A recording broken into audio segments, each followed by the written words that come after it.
Cinema விட்டு ஏன் போறீங்க அப்படின்ட்டு நிறைய பேர் கேக்குறாங்க. சினிமான்றது ஒரு மிகப்பெரிய ஒரு கடல்.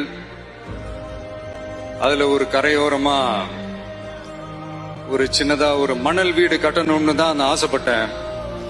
பட் அதே ஒரு மாளிகையா மாத்தி தந்தது நீங்க எல்லாரும் தான். அது மட்டும் இல்ல, நான் சினிமாக்கு வரும்போது இது எல்லாருக்குமே தெரிஞ்ச விஷயம் தான். இந்த பழைய கதை தான்.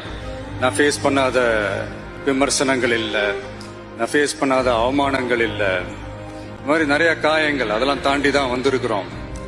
அந்த மாதிரி நேரத்துலலாம் டே ஒன்ல இருந்து என் கூடவே நின்னது என்னோட ரசிகர்கள் தான். ஒரு நாள் 2 நாள் இல்லைங்க, கிட்டத்தட்ட ஒரு 30-33 வருஷத்துக்கு மேல என் கூடவே நின்றுக்கிறாங்க. அதனாலதான் நான் என்ன டிசைட் பண்ணேன்னா, அடுத்த 30-33 வருஷத்துக்கு அவங்களோட நான் நிக்கிறோம்னு முடிவு பண்ணிட்டேன்.